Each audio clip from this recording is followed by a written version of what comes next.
आप सभी का हमारे YouTube चैनल में स्वागत है। दोस्तों, यदि आप किसी भी एग्ज़ाम के प्रिपरेशन कर रहे हैं जैसे state PSC, Vyapam, SSC, bank, railway, इन सभी में करंट अफेयर से संबंधित पूछे जाने वाले इंपॉर्टेंट क्वेश्चन को ऐड किया गया है। आशा करता हूं कि यह वीडियो आपको ज़रूर पसंद आए। चैनल में नए हैं तो प्लीज़ सब्सक्राइब करना ना भूलें। वीडियो अच्छा लगे तो ज़्यादा से ज़्यादा लाइक और दोस्तों में शेयर जरूर। क्वेश्चन नंबर 1, लैंगिक समानता में छत्तीसगढ़ को देश में कौन सा स्थान प्राप्त हुआ है? ऑप्शन ए प्रथम स्थान, ऑप्शन बी द्वितीय स्थान, ऑप्शन सी तृतीय स्थान, ऑप्शन डी चतुर्थ स्थान। इस क्वेश्चन का राइट आंसर होगा ऑप्शन ए प्रथम स्थान। नीति आयोग की राज्य प्रगति संबंधित सतत विकास लक्ष्यों के लिए सूचकांक एसडीजी इंडिया इंडेक्स 2020-21 रिपोर्ट जारी की है, जिनमें लैंगिक समानता में छत्तीसगढ़ टॉप स्टेट बना है। बता दें कि नीति आयोग की एसडीजी इंडिया इंडेक्स में सामाजिक, आर्थिक और पर्यावरण के क्षेत्र में राज्यों की प्रगति के आधार पर उनके प्रदर्शन को आंका जाता है और उनकी रैंकिंग की जाती है। इस सूचकांक में ओवरऑल रैंकिंग में छत्तीसगढ़ ने पिछली बार के मुकाबले अपने अंक में सुधार भी किए हैं। वहीं 16 लक्ष्यों में से एक लैंगिक समानताओं में सभी राज्यों को पीछे छोड़ते हुए छत्तीसगढ़ ने बाजी मारी है। छत्तीसगढ़ में लैंगिक समानता को बढ़ावा देने व महिलाओं और बालिकाओं के सशक्तिकरण संबंधित नीतियों को अपनाया गया है, जिसके लिए प्रदेश के कई महत्वपूर्ण योजनाएं भी चलाई जा रही है। यही वजह है कि लिंगानुपात में भी छत्तीसगढ़ देश के शीर्ष राज्यों में शामिल है। प्रदेश सरकार द्वारा सखी वन स्टॉप बेटी बचाओ बेटी पढ़ाओ, नोनी सुरक्षा योजना, नवा बिहान योजना, सक्षम योजना, स्वावलंबन संबंधित योजनाएं चलाई जा रही है। वहीं महिलाओं के लिए सशक्तिकरण के लिए सूचना और संचार प्रौद्योगिकी के क्षेत्र में को भी बढ़ावा दिया जा रहा है। राज्य में भूमि, संपत्ति आदि पर कानून के अनुसार महिलाओं को स्वामित्व एवं नियंत्रण सुनिश्चित कराया जा रहा है। छत्तीसगढ़ महिला कोष में ऋण योजना और सक्षम योजना भी राज्य की महिलाओं को सक्षम बनाने में सफल रही है। महिला कोष के माध्यम से स्व सहायता समूह और जरूरतमंद महिलाओं को ऋण उपलब्ध करवाकर आत्मनिर्भर बनाने के भी प्रयास किए जा रहे हैं। महिलाओं में कौशल विकास, आर्थिक आत्मनिर्भरता के लिए स्वावलंबन और सक्षम योजनाएं भी चलाई जा रही है। विश्व लैंगिक समानता के मामले में भारत 140वें पायदान पर है।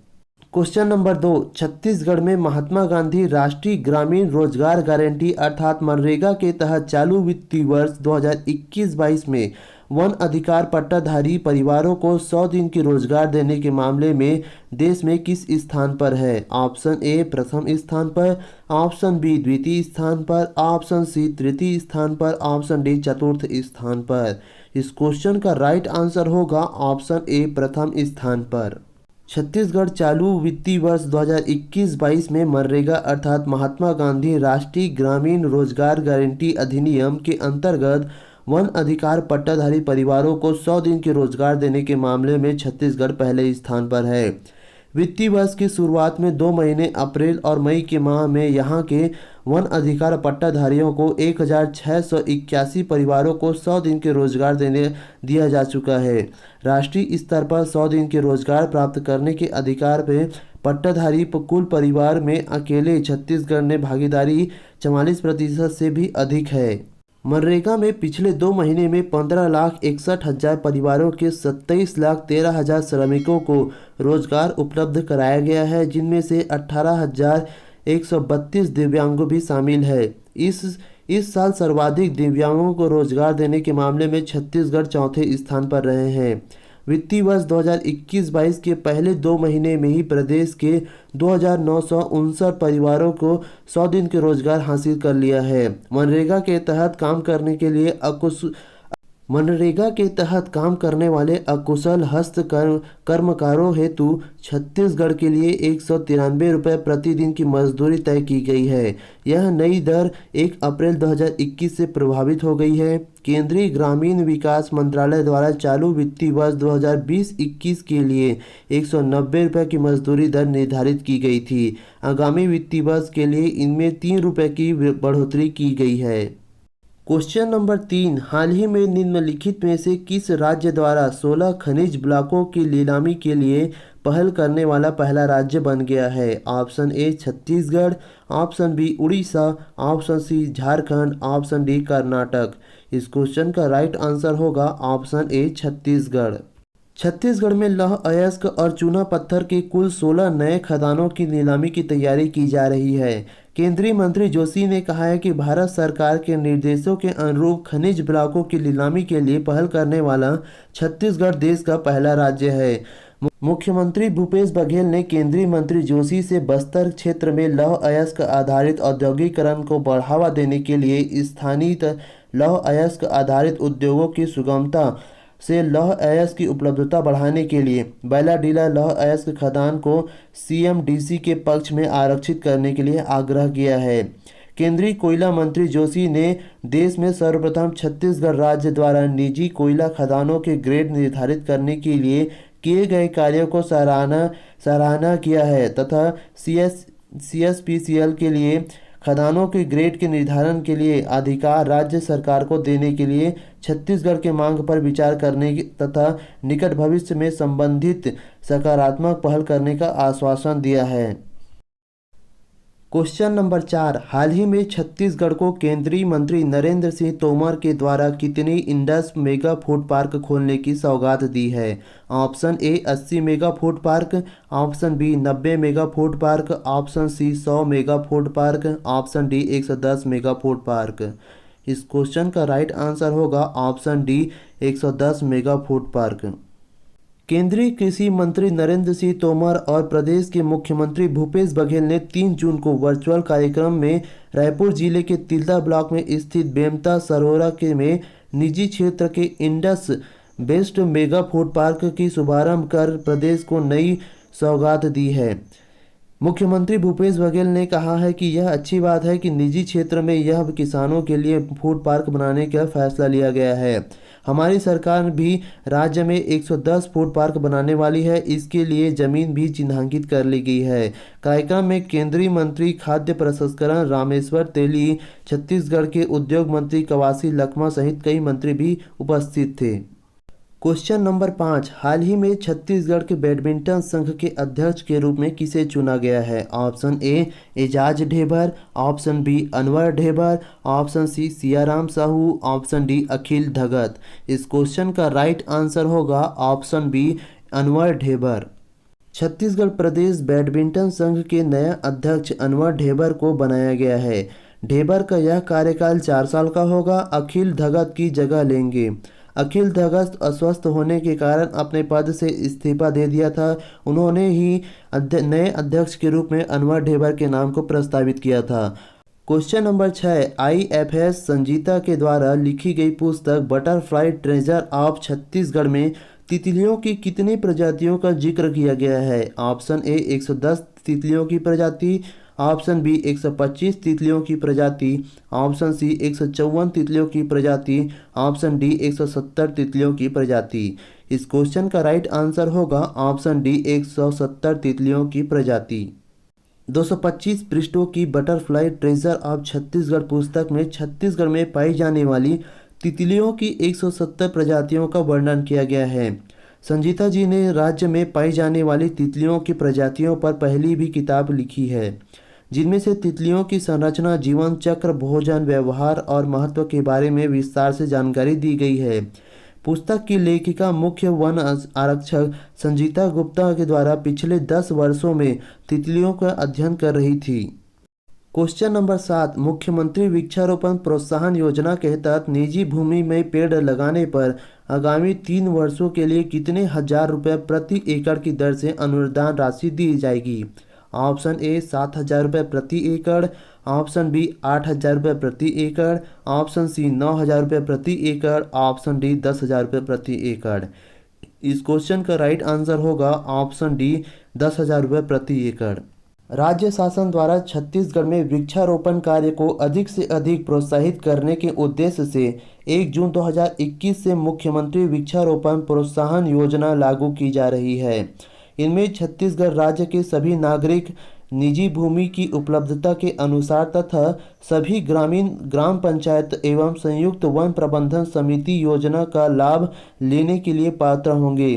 मुख्यमंत्री वृक्षारोपण प्रोत्साहन योजना के अंतर्गत जिन किसानों ने खरीफ वर्ष 2020 में धान की फसल ली है, यदि वे धान की फसल के बदले अपने खेतों में वृक्षारोपण करते हैं तो उन्हें आगामी 3 वर्षों तक प्रति वर्ष 10,000 रुपये प्रति एकड़ की दर से प्रोत्साहन राशि दी जाएगी।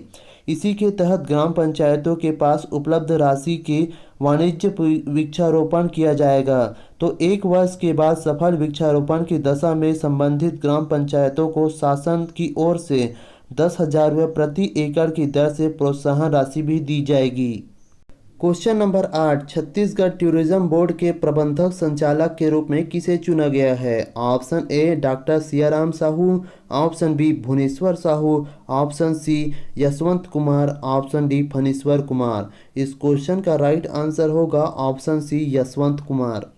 छत्तीसगढ़ टूरिज्म बोर्ड के प्रबंधक संचालक के रूप में श्री यशवंत कुमार ने कार्यभार को संभाला है। राज्य सरकार की महत्वाकांक्षी राम वन पथ गमन पर्यटन परिपथ परियोजना के अंतर्गत चिन्हांकित स्थलों के विकास कार्य को भी सब प्राथमिकता दी जाएगी। भारतीय प्रशासनिक सेवा के 2007 बैच के अधिकारी श्री यशवंत कुमार ने आज छत्तीसगढ़ टूरिज्म बोर्ड के प्रबंधक संचालक के रूप में कार्यभार ग्रहण किया है। उन्होंने बोर्ड की शाखाओं के प्रमुख बैठकों को लेकर छत्तीसगढ़ टूरिज्म बोर्ड द्वारा राज्य में संचालित विभिन्न पर्यटन गतिविधियों की जानकारी ली। उन्होंने बोर्ड की विभिन्न योजनाओं के tribal tourism circuit, Buddhist circuit, Sirpur Prasad योजना के अंतर्गत मां बमलेश्वरी मंदिर डोंगरगढ़ के कार्यों के बारे में जानकारी भी ली। उन्होंने इन सभी परियोजनाओं के निर्णय की गति तेजी लाने के भी निर्देश भी दिए हैं। क्वेश्चन नंबर 9, हाल ही में निम्नलिखित में से किस नदी के तट पर 15,000 वर्ष पुराना पाषाणकालीन औजार प्राप्त हुए हैं? ऑप्शन ए मनियारी नदी, ऑप्शन बी अरपा नदी, option C Mahanadi, option D Shivnath नदी। इस क्वेश्चन का राइट आंसर होगा ऑप्शन बी अरपा नदी। छत्तीसगढ़ के बिलासपुर के अरपा नदी के किनारे पाषाण काल के अवशेष भी मिले हैं। इनमें पत्थर के औजार, हैंडेक्स, क्लीवर पॉइंट और अन्य चीज़ें भी शामिल हैं। उन्होंने जसपुर के एंथ्रोपोलॉजी मानव शास्त्र के प्रोफेसर डॉक्टर विनय कुमार तिवारी द्वारा इकट्ठा किया गया है। उनका दावा है कि औजार 15,000 वर्ष पुराना है। इसका काम खुदाई, छिलाई, कटाई सहित अन्य कामों में भी होता था। इससे पता चलता है कि अरपा नदी के किनारे पाषाण काल के दौरान मानव संस्कृति बसी थी। औजार में हैंडेक्स, क्लीवर और पॉइंट सहित अन्य चीज़ों की खुदाई के छिलाई के भी उपयोग का दावा है। बताते हैं कि मनुष्य जब लिपि का ज्ञान नहीं था, तब धातु की परख भी नहीं थी, तब इनके उपयोग किया करते थे। इस दावे के पीछे 3 प्रमुख कारण है। पहला, अरपा नदी के इतिहास समृद्ध रहा है। काफ़ी साल पहले जब इस इलाके में जंगल था, तब निश्चित रूप से नदी बहा करती थी। इसके पानी का उपयोग यहाँ रहने वाले जंगली जानवर के अलावा पाषाण काल के मनुष्य भी किया करते थे। दूसरा, नदी में मछली, जंगल में कंदमूल सहित खाने की चीज़ें भी उपलब्ध हुआ करती थी। साथ ही शिकार की दूसरी चीज़ आसानी से भी उपलब्ध थी, जिसके चलते यहाँ के इंसानों बसने तथा के लक्ष्य भी दिखाई देते हैं। तीसरा, उपकरण और रॉ मटेरियल की उपलब्ध होना। इन्हीं के जरिए वे शिकार और रोजमर्रा के जीवन की दूसरी चीज़ें भी किया करते होंगे। क्वेश्चन नंबर 10, विश्व की सबसे ऊंची चोटी माउंट एवरेस्ट को फतह करने वाली छत्तीसगढ़ की प्रथम महिला कौन बन गई है? Option A Savita Dhapwal, option B Yasi Jain, option C Naina Dhakad, option C Yasi Ghosh. इस क्वेश्चन का राइट आंसर होगा ऑप्शन सी नैना धाकड़। पर्वतारोही नैना धाकड़ ने विश्व की सबसे ऊंची शिखर माउंट एवरेस्ट तथा विश्व की चौथी ऊंची चोटी ल्होत्से में भारतीय राष्ट्रीय ध्वज तिरंगा फहराया है। यह बड़ी उपलब्धि हासिल करने वाली नैना धाकड़ छत्तीसगढ़ की पहली महिला है। एक्टागुड़ा में रहने वाली बस्तर गर्ल नैना धाकड़ 10 साल से पर्वतारोहण के क्षेत्र में सक्रिय है। नैना ने 1 जून को यह उपलब्धि हासिल की है। विश्व की सबसे ऊंची चोटी माउंट एवरेस्ट की ऊंचाई 8,848.86 मीटर ऊंची है। तो वही K2 और कंचनजंगा के बाद विश्व के चौथे नंबर के पर्वत शिखर ल्होत्से है। माउंट ल्होत्से की ऊंचाई 8,516 मीटर ऊंचे है। भिलाई की सविता धापवाल, जिन्होंने पद्मश्री बचेंद्री पाल के साथ सन 1993 में दुनिया की सबसे ऊंची चोटी माउंट एवरेस्ट पर फतह की थी। सविता वर्तमान में भिलाई स्टील प्लांट की शिक्षिका विभाग के पदस्थ हैं तथा उनके पति हुकुम सिंह धापवाल भिलाई स्टील प्लांट के जनरल मैनेजर हैं। सविता धापवाल ने 28 साल पहले ही माउंट एवरेस्ट में विजय पाई थी। सविता ऐसा करने वाली अविभाज्य मध्य प्रदेश की प्रथम महिला पर्वतारोही रही है। दोस्तों, यदि आप हमारे चैनल में नए हैं तो हमारे चैनल को सब्सक्राइब कर हमें सपोर्ट करें। वीडियो अच्छा लगे तो ज़्यादा से ज़्यादा लाइक और दोस्तों में शेयर करना ना भूलें। इस वीडियो के PDF प्राप्त करने के लिए ज्वाइन कीजिए हमारे टेलीग्राम चैनल @CGPSC एग्ज़ाम या CG धरोहर। वीडियो के अंत तक बने रहने के लिए धन्यवाद।